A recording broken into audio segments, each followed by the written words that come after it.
ఎస్తేరు గ్రంథం 4వ అధ్యాయంలోనికి మనం ప్రవేశిద్దాం. 3 అధ్యాయాలు మనం కంప్లీట్ చేసుకున్నాం. 3వ అధ్యాయంలో హామాను తెలివితేటలతో ప్రదర్శించి రాజులు చెప్పకుండానే 12 నెలలు యూదులకు ముహూర్తాన్ని పెట్టాడు. ఎప్పుడు చంపాలా యూదులందరినీ, 127 సంస్థానంలో ఉన్న యూదులందరినీ ఎప్పుడు చంపాలని ప్రతి నెల, రోజు వచ్చే నెల, పై వచ్చే నెల, ఆ నెల, ఈ నెల అని అట్లాగా ప్రతి నెల ఆయన సీట్లు వేస్తూ ఉంటే ముహూర్తం ఎప్పుడు వచ్చిందంట? 12వ నెలలో ముహూర్తం వచ్చింది. ముహూర్తం ఎప్పుడైతే ఖరారు చేసుకొని ముహూర్తాన్ని ఆ యూదుల నాశనం కోసం ముహూర్తాన్ని పెట్టి ఆ ముహూర్తం అయిపోయిన తరువాత రాజుగారి దగ్గరికి వెళ్ళాడు. రాజుగారి దగ్గరికి వెళ్ళి ఈయన పగను రాజుగారికి రుద్దాడు. అయ్యా, నీ మాట వినని ప్రజలు, లోబడిన ప్రజలు మన రాజ్యంలో ఉన్నారు, వాళ్ళు ఉండటం మంచిది కాదని ఈయన లోపలున్న పగని రాజుగారికి రుద్దారు. ఎవరు వాళ్ళు అన్నారు? ఫలానా వాళ్ళయ్యా అన్నాడు. కాబట్టి నువ్వేం చేయదలుచుకుంటున్నావో నీ చేతికి నేను ఉంగరాన్ని పెడుతున్నాను, నువ్వేం చేయదలుచుకుంటా చెయ్యి అన్నాడు. అయితే ఈయన అన్నాడు, అయితే నేను 20,000 వెండి, ఆ 20,000 మడుగులు వెండి నేను నీకు ఇస్తానయ్యా అని చెప్పాడు. రాజుగారికి ఆ విషయం చాలా బాగుంది. ఎందుకంటే అప్పటికే సైన్యాన్ని కోల్పోయాడు, కొంత ఆస్తి కూడా నష్టం జరిగింది. ఆయన ఖజానాలోకి ధనం రావాలి కనుక సరే ఓకే గ్రాంట్ అన్నాడు, గ్రాంట్ చేశాడు. ఇక ఈయన గారు ఇక తాకీదులు రాసేవాళ్ళ దగ్గరికి వచ్చి, ఇక ఈయన ప్రైమ్ మినిస్టర్ కదండి, ఈయన గారు అక్కడ గొప్పవాడు కదా, గొప్ప స్థానంలో ఉన్నాడు కదా, చక్రవర్తిగా అహష్వేరోషు రాజు గారు ఉన్నారు, ప్రైమ్ మినిస్టర్గా ఉన్న హామాను ఉన్నాడు. హామాను ఏం చేశాడంటే ఆ లేఖ రాసే వాళ్ళందరికీ కబుర్లు చేసి తాకీదు రాయించి రాజముద్రని గుద్ది అధికారులకి, ఏ ప్రాంతంలో ఉన్న అధికారులకు ఆ ప్రాంతానికి వాటిని పంపించాడు. ఇక ఈ విషయం ఇన్ని సందర్భాలు చేసి ముహూర్తం పలానా రోజున పెట్టాడు కాబట్టి ఈ తాకీదులు పంపించిన తర్వాత హాయిగా హామాను రాజుగారి దగ్గరికి వెళ్ళి విందులో ఉన్నాడు. ఆయన విందులో నిమగ్నం అయిపోయాడు. విందులో వాళ్ళకి ఏం అవసరం అని చెప్పాను? మందు అవసరం అని చెప్పాను. మందులో విందు, విందులో మందు, ఇలాగా వాడు చక్కగా ఉన్నారు. ఆ మధ్య అన్నా కూర అయిందిరా, తిందు రారంటేను నేను అన్నం తినడానికి వచ్చాను నీ దగ్గరికే అన్నాడు. ఏంది అన్నయ్య అట్టా మాట్లాడతావు, అన్నం తినడానికి రాకేం తినడానికి వచ్చావు అంటే, నేను అన్నం తినే ముందు ఏం చేస్తానో నీకు తెలీదా అన్నాడు. అన్నం తినే ముందు ఏం చేస్తావు అన్నయ్య? నాకు అర్థం కాదు. అన్నం తినే ముందు ఏం చేస్తావు అన్నయ్య అంటే, అన్నం తినే ముందు చొక్కబడాలంట. అన్నం తినే ముందు చొక్కబడితే అప్పుడు అన్నం అంట. మనుషులు ఎలాగున్నారంటే ఇక బలహీనులైపోయారు, మందుకి బానిసలైపోయారు. మందు లేకపోతే ముద్ద తింటల్లా, మందు లేకపోతే ఆ రుచి అర్థం కావటల్లా, మందు మనిషికి అవసరం అన్న ఫీలింగ్ లో ఉన్నారు. వీళ్ళు కూడా ఎలా ఉన్నారంటే విందులో మందు, మందులో విందు. 3వ అధ్యాయం కంప్లీట్ అయింది. 4వ అధ్యాయంలోకి ప్రవేశిద్దాం. 4వ అధ్యాయం. జరిగినదంతయు తెలియగానే, ఈ విషయాలు జరిగిందంతయు మొర్దెకైకి తెలియగానే తన బట్టలు చించుకొని, గోనె పట్టలు వేసుకొని, బూడిద పోసుకొని పట్టణపు మధ్యకు బయలు వెళ్ళి మహాశోకముతో రోదనము చేసి రాజు గుమ్మము ఎదుటికి వచ్చెను. గోనె పట్ట కట్టుకుని వాడు రాజు గుమ్మమున ప్రవేశించకూడదన్న ఆజ్ఞ కలదు. రాజు యొక్క ఆజ్ఞయు శాసనమును ఏ సంస్థానమునకు వచ్చునో అక్కడ ఉన్న యూదులు ఉపవాసం ఉండి మహా దుఃఖములోను, ఏడుపులోను, రోదనలోను మునిగిన వారైంది.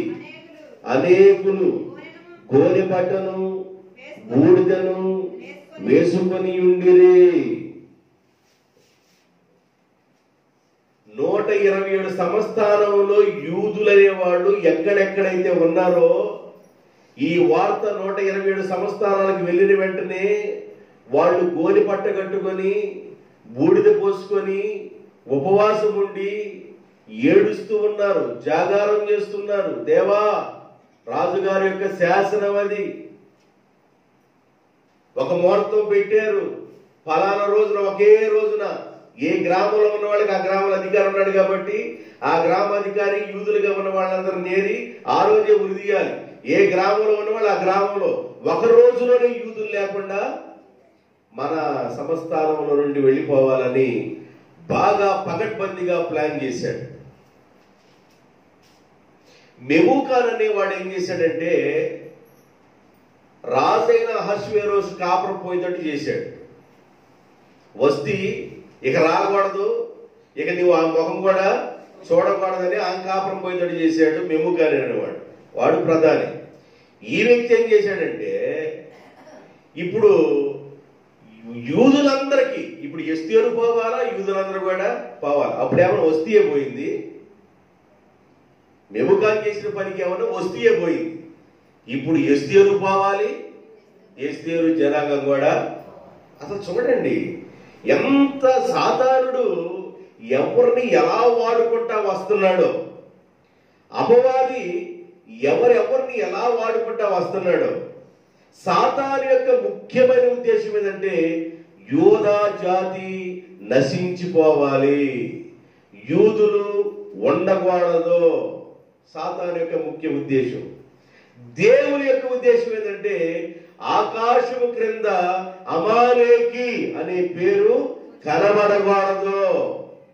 వాళ్ళు దేవుని పిల్లల్ని ఓసపాత కోసారు, వాడి గర్భాలను కోసేశారు.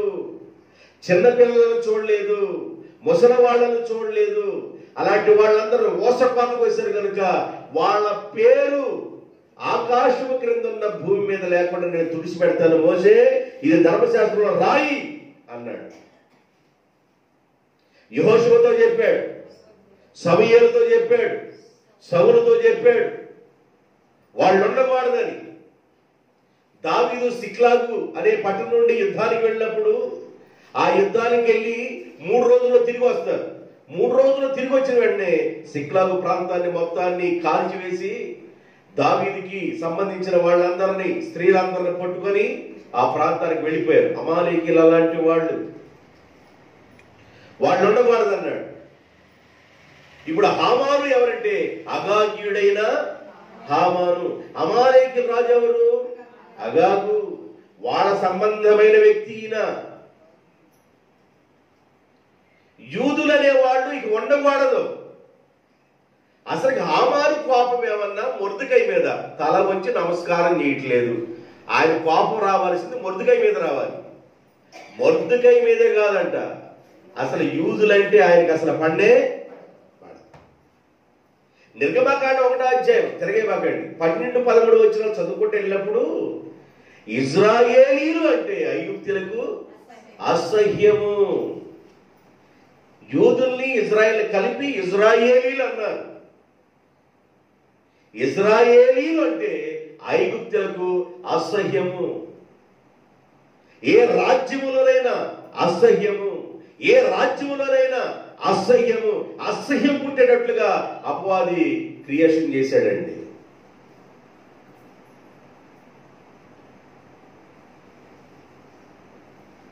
అర్థమవుతుందండి?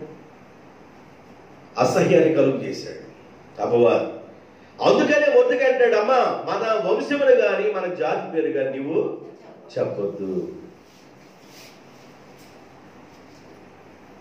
ఇప్పుడు ఆయనకి టైం వచ్చింది, మొర్దెకైకి చెప్పాలి అనే టైం వచ్చేసింది. ఏ టైం వచ్చేసింది? తన జాతి గురించి, తన వంశం గురించి చెప్పాల్సిన టైం వచ్చి అంటాడు, నేను యూదుడు కనుక ఆయన నమస్కారం చేయాలి. యూదులు నమస్కారం చేయలేదా? అబ్రహాము కూడా అబ్రహాము గోత్రం నుంచే, అబ్రహాము నుండి వచ్చిన వాళ్ళు అంతా.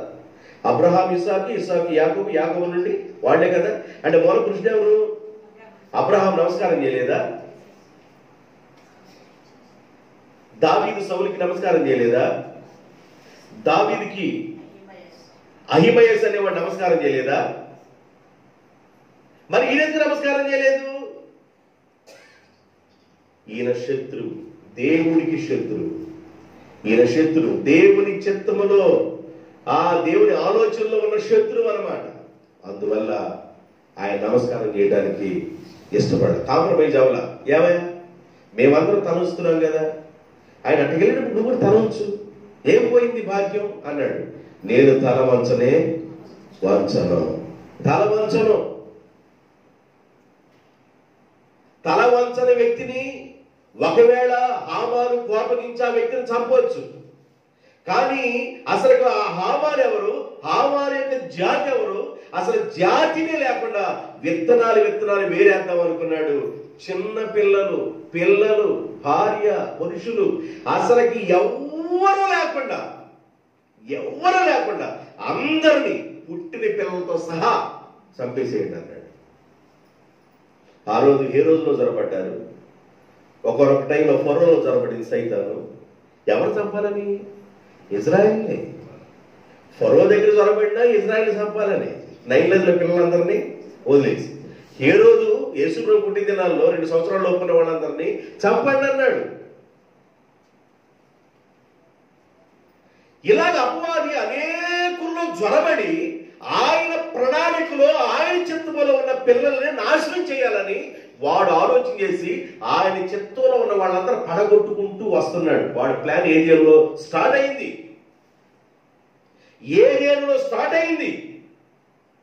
వాడు అలా చేస్తూనే వస్తున్నాడు. ఇప్పుడు ఈ మొర్దెకై అనేవాడు ఈ వార్త విన్న వెంటనే, ఏ వార్త విన్న వెంటనే 127 సంస్థానాలకి తాకీదులు రాసి పంపించేశారు.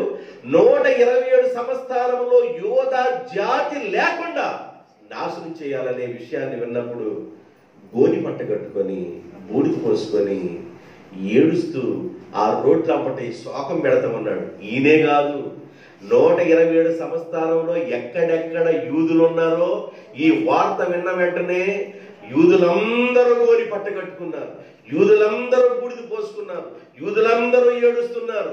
మేము నశించిపోతున్నామని వాళ్ళందరూ బాధపడుతున్నారు. కానీ యూదుల పక్షాన దేవుడు తన కార్యం చేయడానికి సిద్ధంగా ఉన్నాడు. అందరూ ఏడుస్తున్నారు. రాజు ఆజ్ఞ నశింపు కావాలి. రాజు ఆజ్ఞ జారీ చేశాడు. ఏ సంస్థానంలో ఉన్నవాళ్ళు ఎక్కడెక్కడైతే ఉన్నారో వాళ్ళందరూ గోని పట్ట కట్టుకుని ఏడుస్తున్నారు. గోని పట్ట కట్టుకుని ఏడ్చి రాజనగరానికి వచ్చేసాడంట. ఎవరు? రాజు అనుమతి లేకుండా గోని పట్ట కట్టుకొని ఒకడు ధూళి పోసుకొని ఆయన ఆవరణలోకి రాకూడదు, అయినా కూడా మొదటిగా ఇచ్చేసాడు. ఏడుస్తున్నారు జనమంతా. 127 సంస్థానంలో ఉన్న వాళ్ళందరూ బాధపడుతున్నారు, భయంకరంగా ఏడుస్తున్నారు. గోనె పట్ట ఎలాంటి పరిస్థితుల్లో మన పితరులు కట్టుకున్నారు? గోనె పట్ట కట్టుకొని ప్రార్థన చేశారంటాం కదా. గోనె పట్ట మన పితరులు ఎలాంటి పరిస్థితుల్లో వాళ్ళు కట్టుకొని ప్రార్థన చేశారు? ఒకసారి ఆదికాండం 37వ అధ్యాయం 34వ వచనం. 37-34.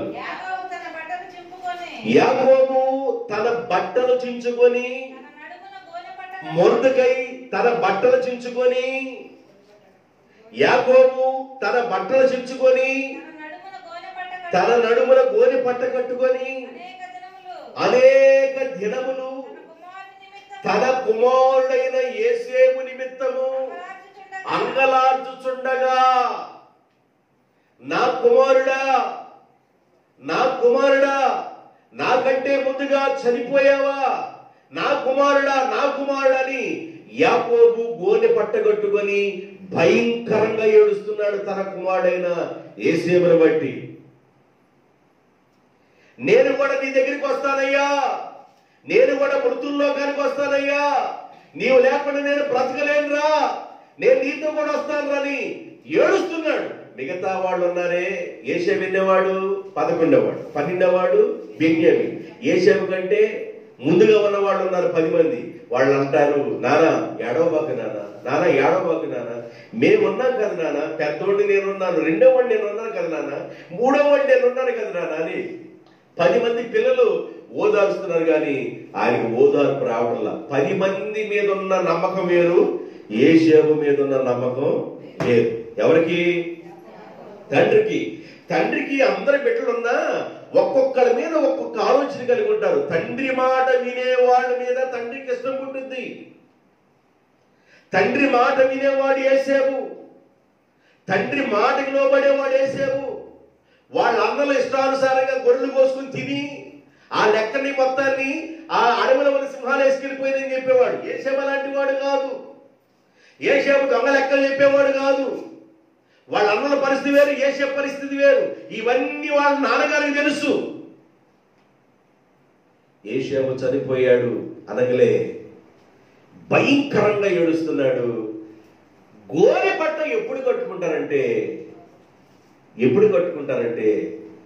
జరగరాని కార్యం జరిగినప్పుడు, వినరాని సందర్భాన్ని విన్నప్పుడు భక్తులు గోనె పట్ట కట్టుకొని ఏడ్చారు, ఉపవాసాలు ఉన్నారు, జాగారాలు చేశారు. 127 సంస్థానములో ఉన్న యోధా ప్రజలందరూ గోనె పట్ట కట్టుకొని ఘోష పెడతా ఉంటే, శోకము పెడుతూ ఉంటే, ఏడుస్తూ ఉంటే పరలోకపు దేవుడు మౌనంగా ఉంటాడా? ఆయన పిల్లలుగా ఉన్నవారు, ఆయన ఆరాధించేవాళ్ళు, ఆయన స్తుతించేవాళ్ళు, ఆయన గణపరిచేవాళ్ళు ఏడుస్తూ ఉంటే మౌనంగా దేవుడు ఉంటాడా? పౌలు శీలను కొట్టి శరసాలు వేస్తే ఆ రాత్రి వాళ్ళు ప్రార్థన చేస్తుంటే దేవుడు మౌనంగా ఉన్నాడా? దానియేలు తీసుకెళ్లి సింహాలు వదిలేస్తే దేవుడు మౌనంగా ఉన్నాడా? కెరీతు వాగులో నీరైపోతే దేవుడు మౌనంగా ఉన్నాడా? ఏదే విషయంలో? కాపుల చేత ఆహారం పంపిస్తున్నాడు. ప్రభుత్వానికి పన్ను కట్టాల్స్తే శాపలో నుండి దేవుడు పన్ను కట్టించాడు షెకెల ద్వారా. ఆయన మౌనంగా ఉండే దేవుడు. నువ్వు ఏడుస్తావు, ఒక్కోసారి బాధపడతా ఉంటావు. ఏంది సమస్య, ఏంది ఇరుకు, ఏంది ఇబ్బంది అని మనం బాధపడతా ఉంటాం. ఏళ్ళ ఇబ్బంది వేరండి, మనకు వచ్చే ఇబ్బందులు ఏముంది? మన చిన్న చిన్న ఇబ్బందులు. వీళ్ళ జాతి నశింపు కాబోతుంది. యోధా జాతి లేకుండా అంతరించిపోవాలని రాజశాసనం. వాళ్ళందరూ శోకలో ఉండి ఏడుస్తూ ఉంటే, దిగులు పడతా ఉంటే, గోలి పట్ట కట్టుకొని బూడిద పోసుకొని తల మీద ఏడుస్తూ అంగలారుస్తూ శోకాల శబ్దం వినబడతా ఉంటే హామాను అహష్వేరోషు ఏం చేస్తున్నారంటే విందు మందు.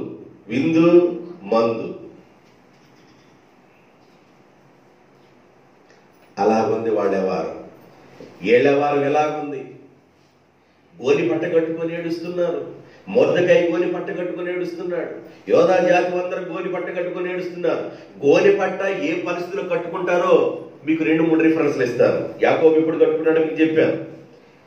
మరొక విషయం, దానియేలు గ్రంథం 9వ అధ్యాయం 1-2-3 వచనాలు. దానియేలు గ్రంథం 9వ అధ్యాయం 1-2-3 వచనాలు. మాదీయుడగు అహష్వేరోషు యొక్క ఎస్తేరు గ్రంథంలో అహష్వేరోషు కాదండు, మాదీయుడైన అహష్వేరోషు. ఈయన పారసీకుడైన, మీకు ముందే చెప్పా, మాదీయుడైన అహష్వేరోషు యొక్క 7 బళ్ళలో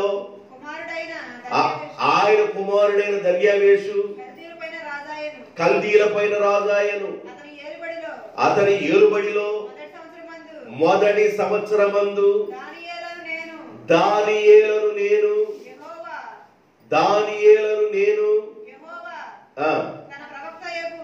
యెహోవా తన ప్రవక్తయగు ఇర్మియాకు సెలవిచ్చి తెలియజేసినట్లు యెరూషలేము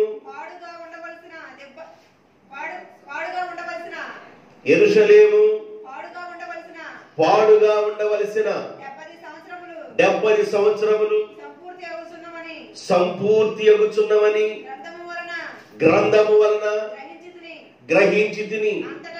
అంతట దానియేలును నేను గోనె పట్ట కట్టుకొని బూడిద ధూళి దుమ్ము తలపైన పోసుకొని ఉపవాసముండి ప్రార్థన విజ్ఞాపనల చేత నా దేవునికి ప్రార్థన చేయడానికి నేను పూనుకున్నాను.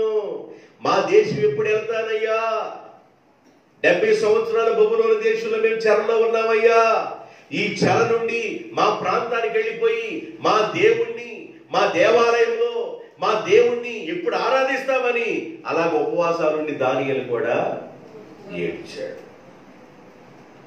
గోనె పట్ట ఏ పరిస్థితుల్లో కట్టుకున్నారు? భక్తులైన వారు గోనె పట్టలు ఏ పరిస్థితుల్లో కట్టుకున్నారు? యోనా గ్రంథం 3వ అధ్యాయం 1 నుండి 6 వచనాలు. అంతటా యెహోవా వాక్కు రెండవ మారు యోనాకు ప్రత్యక్షమై సెలవిచ్చిన, యోనా గ్రంథం 3వ అధ్యాయం 1 నుండి సెలవిచ్చినదేమనగా, నీవు లేచి నినివే మహాపురమునకు పోయి నేను ఏమైతే నీకు చెప్పానో ఆ సమాచారాన్ని ప్రకటన చేయము. కాబట్టి యోనా లేచి యెహోవా సెలవిచ్చిన ఆజ్ఞ ప్రకారం నినివే పట్టణమునకు పోయెను. నినివే పట్టణము దేవుని దృష్టికి గొప్పదై 3 దినముల ప్రయాణమంతా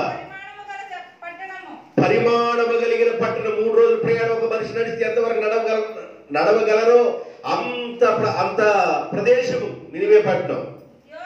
యోనా ఆ పట్టణములో 1 దిన ప్రయాణమంత దూరము వెళ్ళి సంచరించుచు 40 దినముల వరకు నినివే పట్టణం నాశనము కాబోతుందని ప్రకటన చేయగా, నినివే పట్టణపు వారు దేవుని యందు విశ్వాసముంచి ఉపవాస దినములు చాటించి నినివేలో ఉన్న వాళ్ళందరూ రాజుతో సహా గోని పట్టలు కట్టుకుని ఏం చేశారంట? ఉపవాసం ఉన్నారు. 40 రోజులు నాశనం కాబోతుంది అనగలే నినివే పట్టిన వాళ్ళందరూ ఏం చేశారు? ఇది ఒక చొక్కోడు ఊడి భూమి మీద పడబోతుంది అనగలే ఇంకేమన్నా అందరూ అయిపోతున్నారు. తినేవాడు తినండిరా ఈరందే నాశనం రాబోతున్న తిని ఎంత తినగలరా అంత తినండి. బేసిన తిన్నారు. వీళ్ళు ఉపవాసం ఉండి ప్రార్థన చేస్తున్నారు. గోని బట్ట కట్టుకొని ఉపవాసం ఉండి ప్రార్థన చేస్తున్నారు. నినివే పట్టణం 40 రోజులు ఇంకా నాశనం కాబోతుంది. ఒక ప్రవక్త ఎప్పుడైతే 1 దిన ప్రయాణం అంతా వెళ్ళి ఆయన ప్రకటన చేశాడో, ఇక 2వ దిన ప్రయాణం అవ్వాల్సింది ఉంది, 3వ దినం వెళ్ళవలసిన ప్రయాణం ఉంది. అంత దూరం వెళ్ళక మునిపే 1 రోజు చేసిన వార్తకే వాళ్ళందరూ ఉపవాసాలు నుండి ఏం చేశారు? గోని బట్ట కట్టుకొని రాజుతో సహా ఉపవాసాల నుండి ఏడవడం ప్రారంభించారు. గోని బట్ట కట్టుకుని ఉపవాసం నుండి ప్రార్థన చేసే వాళ్ళ మొరను దేవుడు విన్నాడా? వినలేదా? విన్నాడా? నినివే పట్టణ వాళ్ళని నాశనం చేయాలనుకున్నాడు దేవుడు. కానీ వాళ్ళ మొరను విని నినివే పట్టణస్తుల్ని రక్షించాడు. దేవునికి స్తోత్రం. దానియేలు ప్రార్థన విని తన జనాంగం మొత్తాన్ని మరలా యెరూషలేముకు వెళ్ళడం జరిగింది. గోని బట్ట కట్టుకొని ఏడుస్తున్నారు. మొర్దెకై ఏడుస్తున్నాడు. 127 సంస్థానంలో ఉన్న యూదులందరూ గోని పట్ట కట్టుకొని తల మీద బూడిద పోసుకొని ఏడుస్తూ శోకండాలు పెడతా ఉన్నారు. డేటు ఖరారైపోయింది. ఫలానా రోజు 12వ నెలలో ఫలానా రోజున వీళ్ళందరినీ శిక్షించాలని ఆ డేటు ఖరారైపోయింది. ఈ విషయాన్ని తెలుసుకున్న యూదులందరూ పెద్ద ఆర్తనాదం చేస్తున్నారు. దేవా, మా దిక్కు నీవే కదా, మా అన్న నీవే కదా, మా ఆదరవు నీవే కదా, నీవు లేకుండా మేము బ్రతకడం లేదు కదయ్యా అని ఏడ్చేవాళ్ళు ఏడుస్తున్నారు. యూదులందరూ మారు మనసు పొందిన వాళ్ళేనా? యోధా జాతిలో అందరూ మారు మనసు పొందిన వాళ్ళే ఉన్నారా? మారు మనసు పొందిన వాళ్ళు ఉన్నారు. మారు మనసు పొందకుండా అడ్డగోలకు తిరిగేవాడు కూడా ఉన్నారు. అడ్డగోలకు తిరిగే వాళ్ళకి శిక్ష వస్తుంది, పొందిన వాళ్ళకి కూడా శిక్ష వస్తుంది. ఇప్పుడు వీళ్ళందరూ కలిసి ఏం చేస్తున్నారంటే ఏడుస్తున్నారు, మొరపెడుతున్నారు. ఈ శోకండాలు ఈ ఏడుపు ఎవరి దగ్గరికి వెళ్ళిపోయినాయి అంటే 4వ వచనం, ఎస్తేరు యొక్క 4:4 ఎస్తేరు గ్రంథం, ఎస్తేరు యొక్క పనిగత్తులను ఆమె దగ్గరనున్న షండులను పరిగెత్తుకొని వచ్చి జరిగిన దానిని ఎస్తేరునకు తెలియజేయగా రాణి గొప్ప మనోవిచారము గలదై మొర్దెకై కట్టుకొని ఉన్న గోనె పట్టను తీసివేయమని ఆజ్ఞ ఇచ్చి కట్టించుకొనుటకై అతని యొద్దకు వస్త్రములను పంపెను గాని అతడు వాటిని తీసుకొనలేదు. అమ్మా అమ్మా రాణమ్మా, అమ్మగారు, మీ నాన్నగారు, మీ జాతి వారు, అసలు వీళ్ళకి అర్థమైంది నావెవరు వీళ్ళకి అర్థమైంది. వీళ్ళందరూ ఏడుస్తున్నారు. మొర్దెకై భయంకరంగా ఏడుస్తున్నాడు గోనె పట్టు కట్టుకొని. మొర్దెకై భయంకరంగా ఆ రాజు యొక్క ఆవరణలో ఏడుస్తున్నాడు అనే విషయం విన్న వెంటనే కుమార్తెగా పెంచబడిన ఎస్తేరు చాలా బాధపడ్డారు. మనోవేదన కలిగిందై చాలా బాధపడ్డారు. వేదన చెందింది. వెంటనే ఆ గోనె పట్టు తీసేసి, నాకునని చెప్పండి, గోనె పట్టు తీసేసి, ఆయన సమస్య ఏది ఉన్నా నేను మాట్లాడతాను, ఆ గోనె పట్టు తీసేసి ఈ బట్టలు కట్టుకోమని చెప్పండి అన్నట్లుగా అంత భరోసాతో పంపించి, నాకొద్దమ్మా, నాకొద్దు, నా సమస్య వేరు, నా పరిస్థితి వేరని మళ్ళీ కబురు పంపించాడు. చదవండి 5వ వచనం. అప్పుడు ఎస్తేరు తను కనిపెట్టి ఉండటకు రాజు నియమించిన షండుల్లో హాతాకు అను ఒకరిని పిలిపించి అది ఏమైనది ఎందుకైనది తెలుసుకొనుటకై మొర్దెకై యొద్దకు వెళ్ళమని ఆజ్ఞ ఇచ్చెను. జాగ్రత్త వినండి. ఈయనే షండుడంట. ఈ షండుడు ఎవరంట? రాజు నియమించిన, ఎవరి కోసం? ఎస్తేరు యొక్క కాపుదల కనిపెట్టుకోవడం కోసం రాజు నియమించిన షండుడు. అక్కడేమన్నా హేగే అనే షండుడు కన్నికలందరినీ కాయువాడు. కన్నికలందరినీ ఒక అంతఃపురంలోకి వెళ్ళిన తర్వాత సెకండ్ సెక్షన్ లోకి ఎక్కడికి వెళ్తారంటే ఉపపత్తులు ఉండే భాగానికి వెళ్ళిపోతారు. అక్కడ ఒక షండుడు ఉన్నాడు, వాడి పేరు షయర్షగు. మీకు బాగా అర్థమైంది. షండులు కూడా మీకు లెక్క వచ్చేస్తున్నారు. ఆయన ఏమన్నా కన్నికలు కాసే షండుడు హేగే, ఉపపత్తులు ఉన్న భాగంలో కాసేవాడు ఏమన్నా షయర్షగు. ఈయనేమన్నా హతాకు అని ఈయనేమన్నా ఎస్తేరు కోసం రాజు నియమించిన షండుడు. ఈయన అంది, అయ్యా అసలు ఏం జరిగింది, ఏమైంది, ఎందుకు గోనె పట్టు కట్టుకున్నాడు, ఆ వివరాలు, ఆ విషయాలు మొత్తాన్ని నువ్వు తెలుసుకొని రా అని చెప్పేసి ఈయన్ని పంపించేసింది. అప్పుడు అంటాడు ఆయన వెళ్ళిపోయి, చదవండి, హతాకు రాజగుమ్మము ఎదుటనున్న 6వ వచనం, హతాకు రాజగుమ్మము ఎదుటనున్న పట్టణపు వీధుల్లో నుండి మొర్దెకై యొద్దకు పోగా మొర్దెకై తనకు సంభవించినదంతయు యూదులను నాశనం చేయుటకు గాను హామాను వారిని బట్టి రాజు ఖజానాకు తూచి ఇచ్చిదనని చెప్పిన సొమ్ము మొత్తము ఎంత అనే లెక్క కూడా తెలిపి వారిని సంహరించుటకై షూషానులో ఇవ్వబడిన ఆజ్ఞ ప్రతిదానిని ఎస్తేరునకు చూపి తెలుపమనియు ఆమె తన జనుల విషయమై రాజును వేడుకొని అతని సముఖమందును విన్నపము చేయుటకై అతని యొద్దకు పోవల్లని చెప్పమనియు దానిని అతనికి ఇచ్చెను. హతాకు వచ్చి మొర్దెకై యొక్క మాటలను ఎస్తేరుతో చెప్పెను.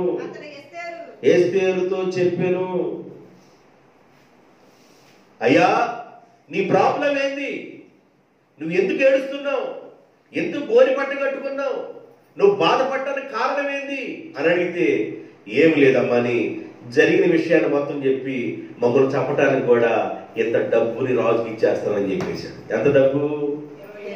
20,000 మణుగుల వెండి. 20,000 మణుగుల వెండి అంటే 3,40,000 కేజీల వెండిని రాజు ఖజానాకు గిఫ్ట్గా ఇస్తానన్నాడు. ఇక్కడ బాబు ఏమైనా సంపాదించాడా? రాజు ఖజానాకు గిఫ్ట్గా ఇస్తానన్నాడు. వాడ సభ్యతే యాడ్ నుంచి ఎత్తానన్నాడు. వీడు మామూలు వ్యక్తి కాదు. ఎక్కడి నుంచి? యూదును చంపుతాను కాబట్టి యూదుల దగ్గర ఉన్న ఆస్తి మొత్తాన్ని మళ్ళీ నేను కొనగొట్టుకొని ఆస్తి మొత్తాన్ని తీసుకొచ్చి ఎంత అని చూసుకొని 20 మణుగులు విండాను రాజుగారికి ఇచ్చేసి మిగతాన్ని మొత్తం నేను ఉంచుకొని ఇక నేను కూడా వేసం తిప్పుతాం అనుకుంటున్నాడు.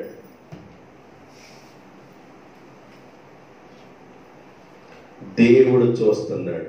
దేవునికి స్తోత్రం. దేవుడు చూస్తున్నాడు. హామాను యొక్క కుట్రను దేవుడు చూస్తున్నాడు. మొర్దెకై యొక్క శోకాన్ని దేవుడు చూస్తున్నాడు.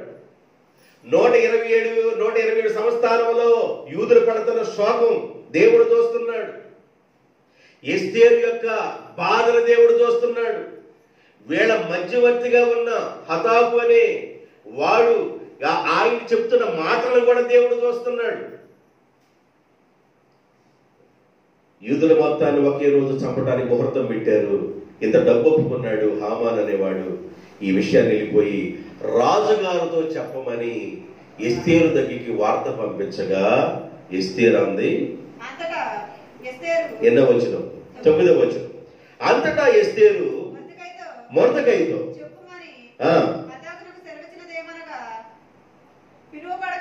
అంతటా ఎస్తేరు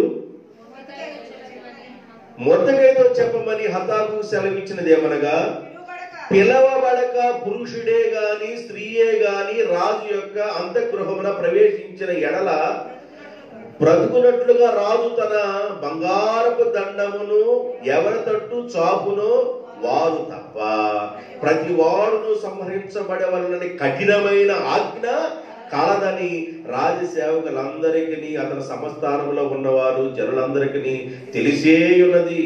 నేటికి 30 దినముల నుండి రాజు వద్దకు ప్రవేశించుట నేను పిలువబడలేదని చెప్పాను.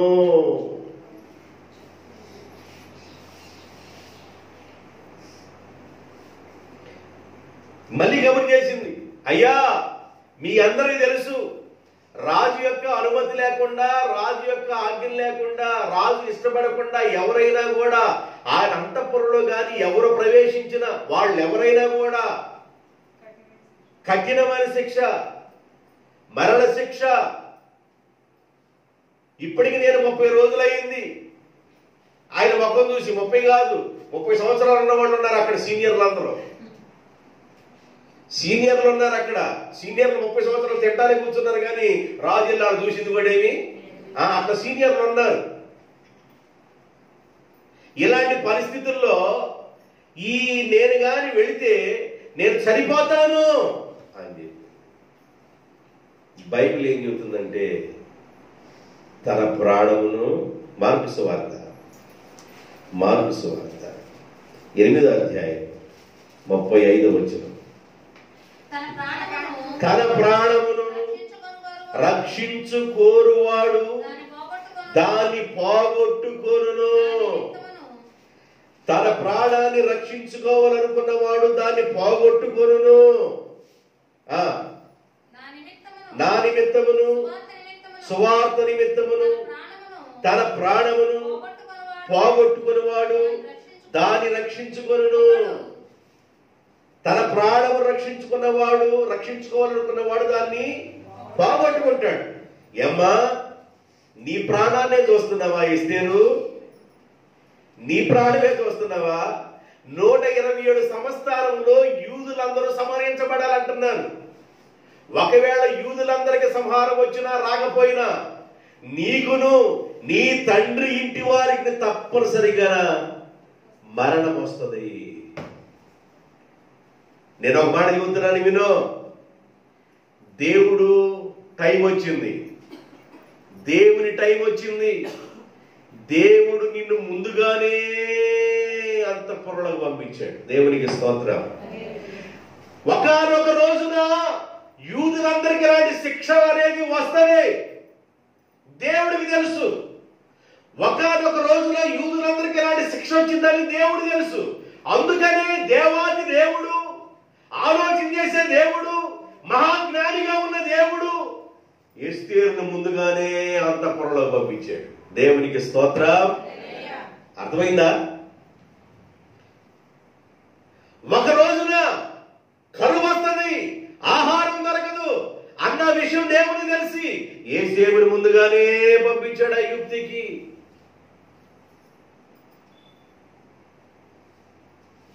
నీకు ఏ బాధ సంభవించబోతుందో ఆయనకు ముందుగానే తెలుసు. నీకు ఏ ఇరుకు రాబోతుందో ఆయనకు ముందుగానే తెలుసు. వాటన్నిటిని ఎలా విప్పాలో, ఎలా విడదీయాలో, ఎలా దూరపరచాలో అది కూడా దేవునికి ముందుగానే అదే చెబుతున్నాడు ఇక్కడ మొదటిగా. అదే విషయం మాట్లాడుతున్నాడు. చదవండి 12వ వచనం. వారు ఎస్తేరు యొక్క మాటలు ఎస్తేరు ఎలాగో అందయ్య రాజాకి లేకుండా ఆయన సంవత్సరాలకు ఎవరన్నా వెళితే కూడా చచ్చిపోతారు, ఒకవేళ రాజు గాని ఆయన దండం గాని చూపిస్తే వాడు బ్రతుకుతారయ్యా అని ఈ విషయాలు మరలా మొర్దెకైకి తెలపగా మొర్దెకై ఎస్తేరుతో ఇట్లు ప్రత్యుత్తరం ఇచ్చి,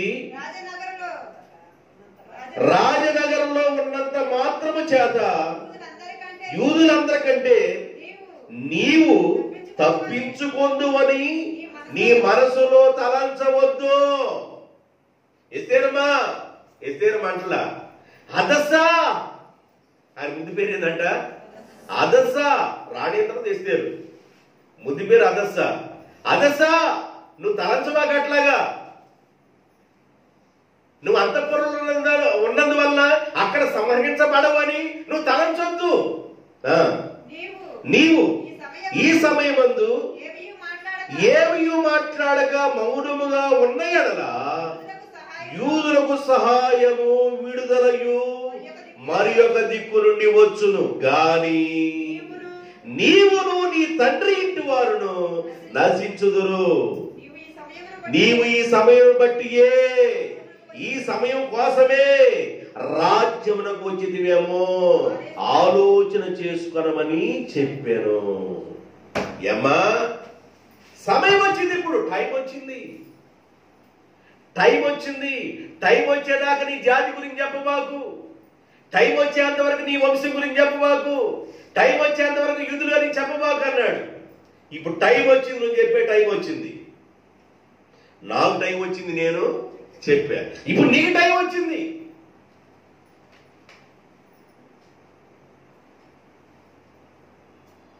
ఇందు నిమిత్తమే కదా నువ్వు ముందు రాజ్యంలోకి ప్రవేశించింది. ఇందు నిమిత్తమే కదా.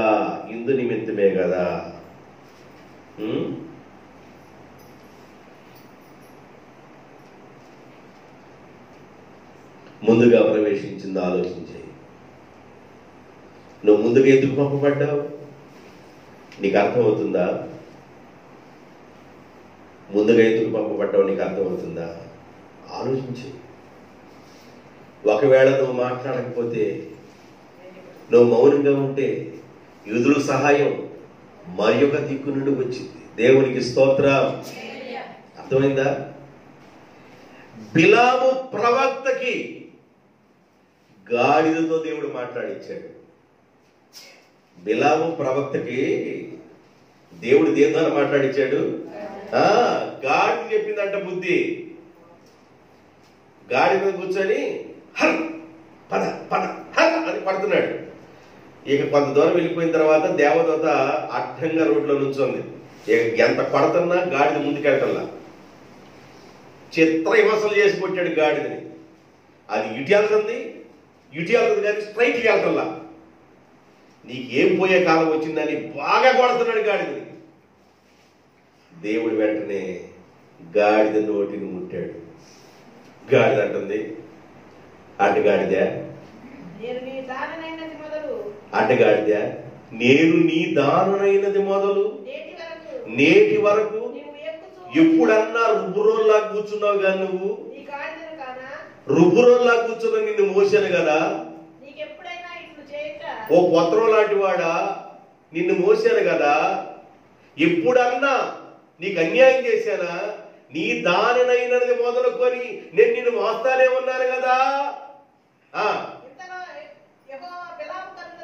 ఈ మాట గాడిద మాట్లాడుతుండగానే బిలాముకి చిన్న మైండ్ దెబ్బ తినిపోయింది, చిన్న మైండ్ చితికిపోయింది.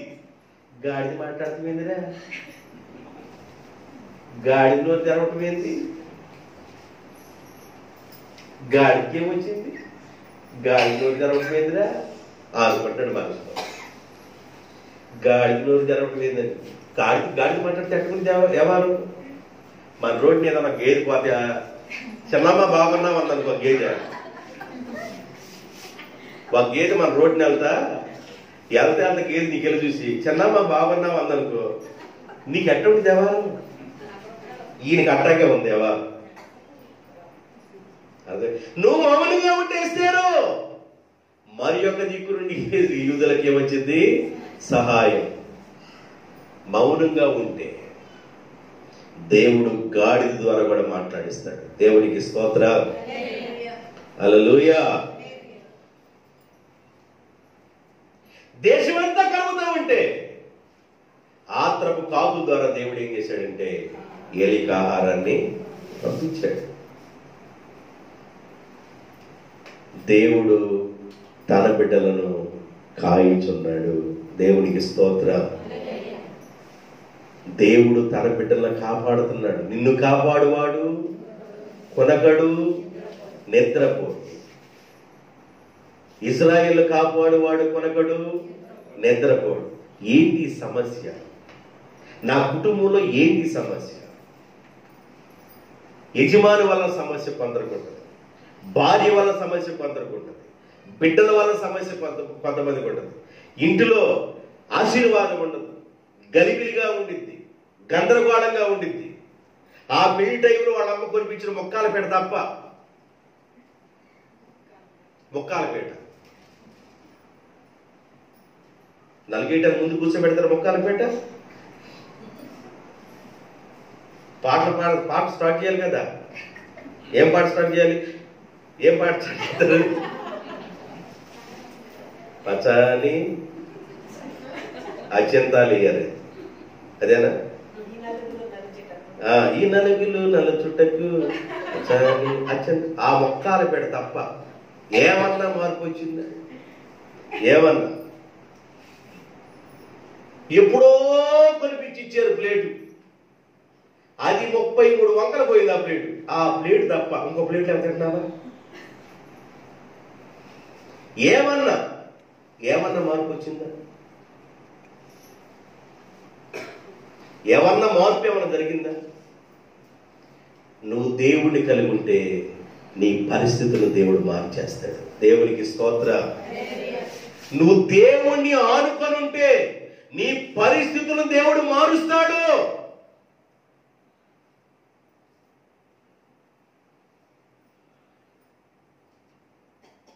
ఉన్నవి లేనట్టుగా, లేనివి ఉన్నట్లుగా చేయగలిగిన వాడు మనం ఆరాధించు దేవుడు. నా ప్రియులు నిద్రించుచుండగా నేను వారికి ఇచ్చుచున్నాను, వారి అవసరాలు తీరుస్తున్నాను. ఏమి కావాలో అవి నేను తీరుస్తున్నా. నీ దిక్కు నుండి ఒకవేళ సహాయం లేకపోతే మరి ఒక దిక్కు నుండి యూదులకు సహాయం వచ్చింది. అయినా ఒకటి గుర్తుపెట్టుకో, కేర్ఫుల్. నా మాటని జాగ్రత్తగా విను. వాళ్ళందరూ తప్పించబడినా నీవును నీ తండ్రి ఇంటి వారు తప్పించబడి నశించిపోతారు. గుర్తుపెట్టుకోరు. అయితే ఒక మాట చెబుతున్నాను విను.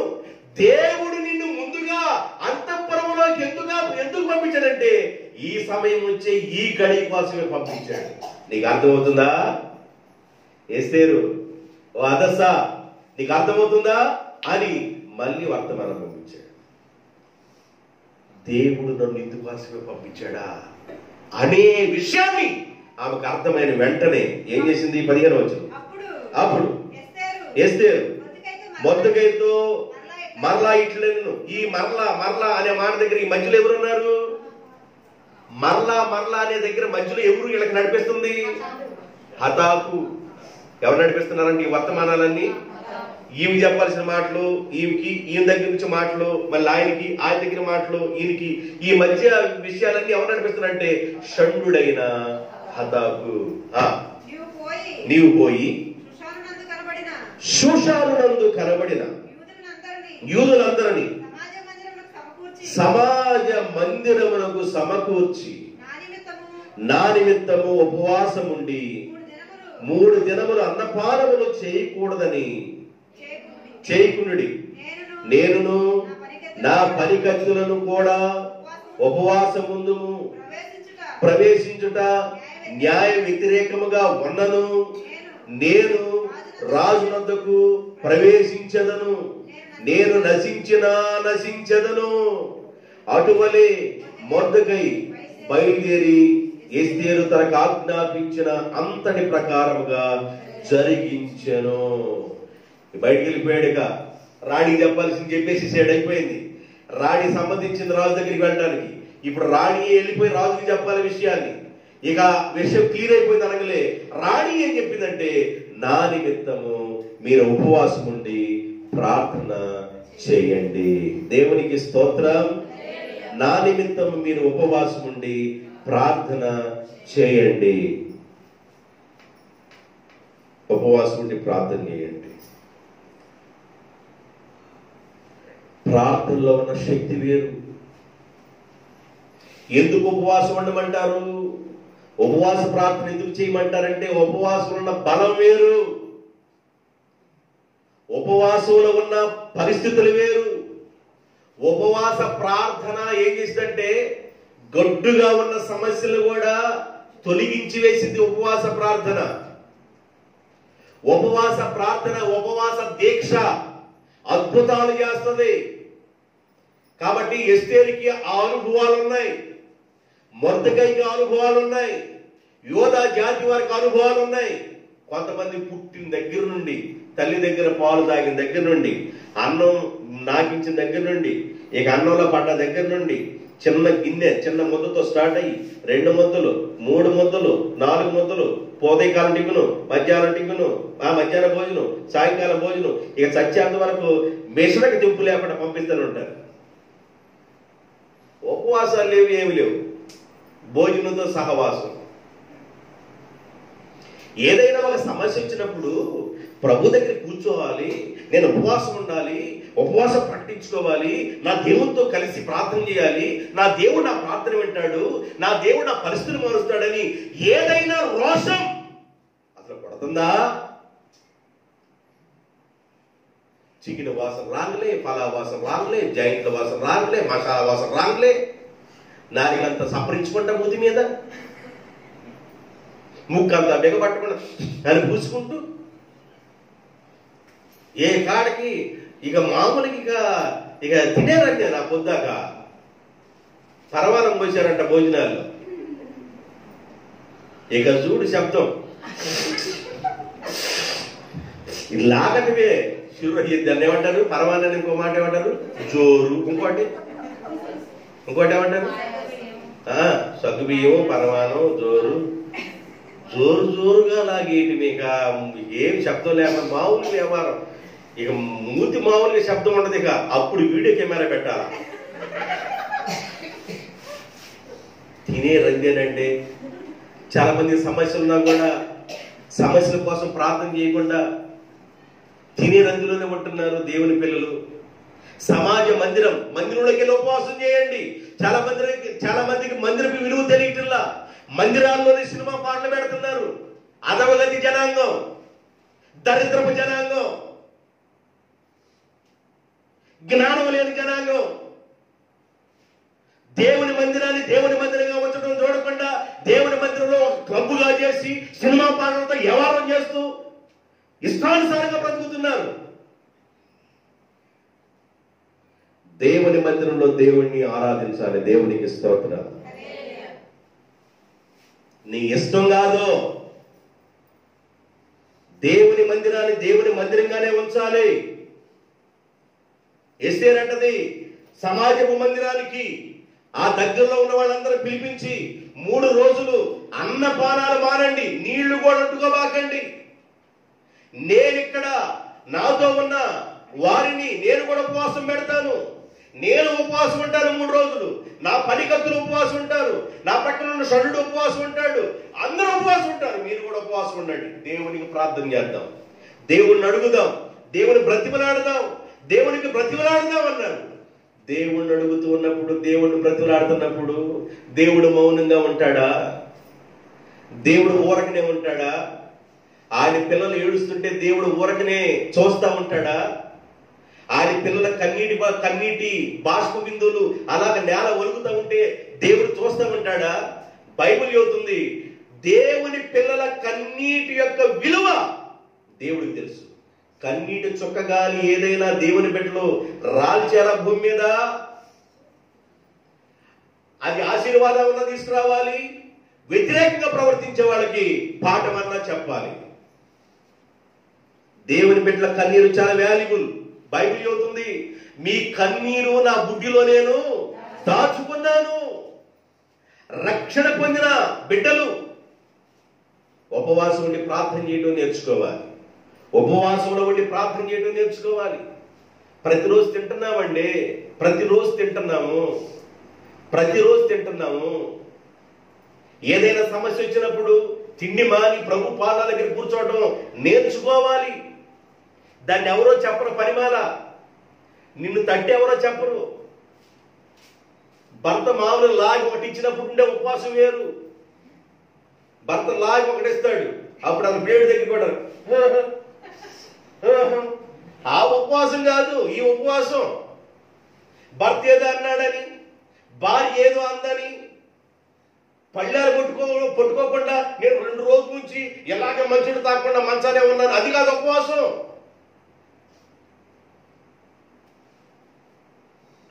దేవుని కొరకు నువ్వు కంకణం కట్టాలి. దేవునికి స్తోత్రం. దేవుని కొరకు నీవు బ్రతకాలి. దైవ సన్నిధానంలో ఉపవాసం ఉండాలి. నీ పిల్లల కోసం, నీ మనవ సంతానం కొరకు, నీ కుమారుల కొరకు, నీ కుమార్తె కొరకు, నీ వారి కుటుంబాల కొరకు నువ్వు ఉపవాసాన్ని ప్రార్థన చేయాలి. నీ ప్రార్థన వారికి కంచిగా కోటగా ఉండునుగాక. దేవునికి స్తోత్రం. నేను ఉపవాసం ఉంటాను. నేను నశించేదను. నా ప్రాణం పోగొట్టుకోవడానికి ఇష్టపడుతున్నా యూదులందరి పక్షాన నేను రాయిబారిగా వెళ్తా. దేవునికి స్తోత్రం. యూదా జాతి అందరి పక్షాన నేను రాజు సముఖానికి వెళతా. ఒకవేళ రాజు నా మీద దయ చూపించకపోతే నా ప్రాణం పోయింది. ప్రాణం పోయినా సరే నేను మాత్రం రాజు దగ్గరికి వెళ్తాను. నిశ్చయించుకుందండి, తీర్మానం చేసుకోవాలి. తీర్మానం ఎలా ఉండాలంటే నీ తీర్మానం లైఫ్ లాగా ఉండాలి. లైఫ్ లాగా. ఏదో పాల మీద పొంగు వచ్చిందే సొర్ర ఆగిపోద్ది. ఇది కాదు భక్తి. భక్తి ఇది కాదు. భక్తిలో ఒక రాయల్టీ ఉండాలి. భక్తిలో ఒక శక్తి ఉండాలి. నీ తీర్మానం ఎలా ఉండాలంటే నువ్వు వేసుకునే పునాది లైఫ్కి సంబంధించిందిగా ఉండాలి. దేవునితో నీ కమిట్మెంట్ ఎలా ఉండాలంటే నీ లైఫ్కి సంబంధించిన విధంగా ఉండాలి. ఎలా జీవిస్తాను ప్రభువా, ఎలా బ్రతుకుతాను ప్రభువా, నా ప్రాణము ఉన్నంత వరకు ఈ కోణంలో జీవిస్తాను ప్రభువా, నన్ను విడిచిపెట్టొద్దయ్య అంటే దేవుడు నీతోనే ప్రయాణం చేస్తాడు. దేవునికి స్తోత్రాలు. ఆదివారం ప్రార్థనకి వెళ్ళొస్తే అమ్మయ్యా ఈరోజు వెళ్ళొచ్చాను అయిపోయిందా అంటే ఆదివారం ప్రార్థనకి వెళ్ళొస్తేనే అయిపోయినట్టేనా?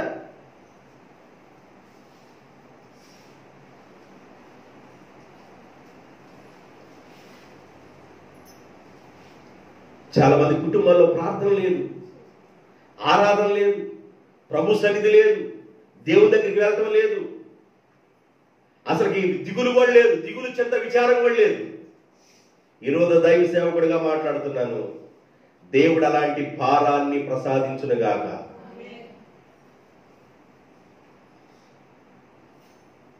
దేవుని సన్నిధికి పరిగెత్తాలి. దేవుని సన్నిధికి పరిగెత్తాలి. దైవ సన్నిధిలో మోకరించడానికి తీర్మానం చేసుకోవాలి. దేవునితో నువ్వు ఒక ఒడంబడిక కలిగిన బిడ్డగా ఉన్నప్పుడు దేవుడు నీ పక్షాన యుద్ధం చేస్తాడు. 4వ అధ్యాయం ముగిసింది, 5వ అధ్యాయం తర్వాత వెళదాం. దేవుడి మాటలు దీవించిన గాక. ఆమె